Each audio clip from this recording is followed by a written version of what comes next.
Google کے کچھ محققین نے ایک ریسرچ پیپر پبلش کیا اور اس ایک پیپر نے آرٹیفیشل انٹیلیجنس کی دنیا کو ہمیشہ کے لیے بدل کر رکھ دیا۔ اس کا ٹائٹل تھا attention is all you need, اور یہ صرف کوئی دلچسپ ٹائٹل نہیں تھا بلکہ یہ تو ایک انقلاب کا اعلان تھا۔ اچھا، تو اس پیپر نے ایک ایسے بنیادی سوال کا جواب دینے کی کوشش کی جو اس وقت سچ پوچھیں تو سائنس فکشن جیسا لگتا تھا۔ سوال یہ تھا کہ کیا کوئی مشین ایک ایک لفظ کر کے پڑھنے کے بجائے پورا کا پورا پیراگراف ایک ہی بار میں سمجھ سکتی ہے؟ یہی وہ چیلنج تھا جس نے سالوں سے لینگویج ماڈلز کو آگے بڑھنے سے روکا ہوا تھا۔ چلیں اب اس مسئلے کی تہہ تک جاتے ہیں۔ اسے سمجھنے کے لیے ہمیں ٹرانسفارمر سے پہلے کی دنیا میں جھانکنا ہوگا۔ یہ دیکھنا ہوگا کہ اس وقت کے اے آئی ماڈلز آخر کس بڑی دیوار سے ٹکرا رہے تھے۔ اچھا، تو جو پرانے اے آئی ماڈلز تھے جنہیں RNNs کہتے ہیں، ان کے بارے میں ایسے سوچیں جیسے وہ ہماری ہی طرح پڑھتے تھے، یعنی ایک وقت میں ایک لفظ۔ لیکن اس طریقے میں دو بہت بڑے مسئلے تھے۔ ایک تو یہ کہ یہ بہت ہی سست تھا۔ ظاہر ہے ہر لفظ کو اپنے سے پچھلے لفظ کے پروسیس ہونے کا انتظار کرنا پڑتا تھا۔ اور دوسرا مسئلہ یہ تھا کہ اگر کوئی جملہ بہت لمبا ہو جاتا تو ماڈل آخر تک پہنچتے پہنچتے یہ بھول ہی جاتا تھا کہ جملہ شروع کہاں سے ہوا تھا یا اس کا اصل مطلب کیا تھا۔ اسی چیز کو ٹیکنیکل زبان میں لانگ رینج ڈیپینڈنسیز کا مسئلہ کہتے ہیں۔ اور پھر میدان میں اترا ٹرانسفارمر۔ یہ ایک بالکل نیا آرکیٹیکچر تھا جو ایک انقلابی آئیڈیا لے کر آیا۔ کیوں نہ اس ایک ایک لفظ کر کے پروسیس کرنے کے طریقے کو جڑ سے ہی ختم کر دیا جائے۔ پیپر کے ایبسٹریکٹ کی یہ ایک لائن اس کی پوری بنیاد کو بہترین طریقے سے سمجھا دیتی ہے۔ انہوں نے کہا کہ ہم ایک نیا سادہ نیٹ ورک آرکیٹیکچر پیش کر رہے ہیں، دا ٹرانسفارمر، جو صرف اور صرف اٹینشن کے میکانزم پر چلتا ہے اور پرانے تمام طریقوں کو پوری طرح سے ختم کر دیتا ہے۔ اور یہ ہے وہ شاندار ڈیزائن۔ اب دیکھنے میں یہ تھوڑا پیچیدہ لگ سکتا ہے، لیکن اسے ایک ایسی مشین سمجھیں جس کے دو حصے ہیں۔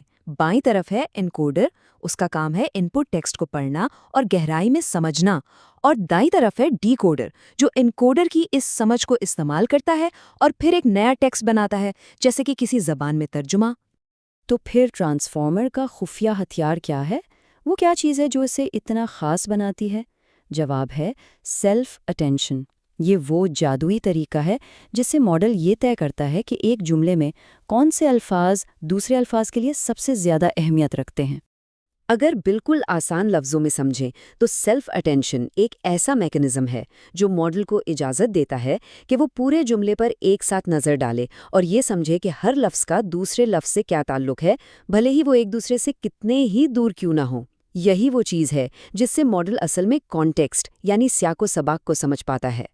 تو سوال یہ ہے کہ یہ کام کرتا کیسے ہے؟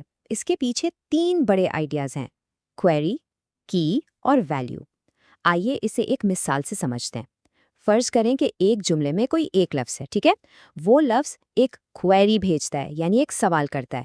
وہ پوچھتا ہے کہ بھئی اس جملے میں میرے مطلب کو سمجھنے کے لیے کون کون سے دوسرے الفاظ اہم ہیں۔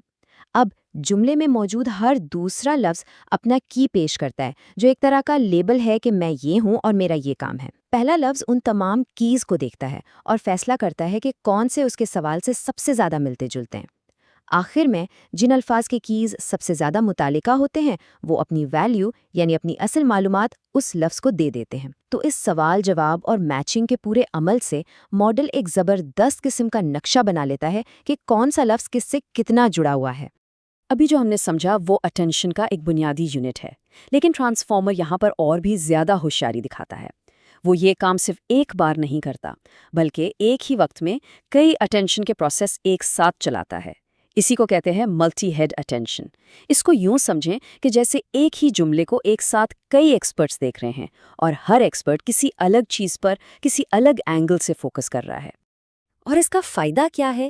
فائدہ یہ ہے کہ ماڈل زبان کے الگ الگ پہلوؤں کو ایک ہی وقت میں سمجھ سکتا ہے۔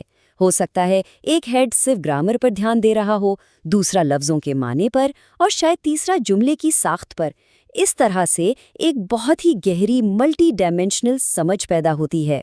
ٹھیک ہے، تو اب ان سب ٹکڑوں کو جوڑ کر دیکھتے ہیں کہ یہ پوری مشین آخر کام کیسے کرتی ہے۔ ہم واپس چلتے ہیں انکوڈر اور ڈی کوڈر کی طرف۔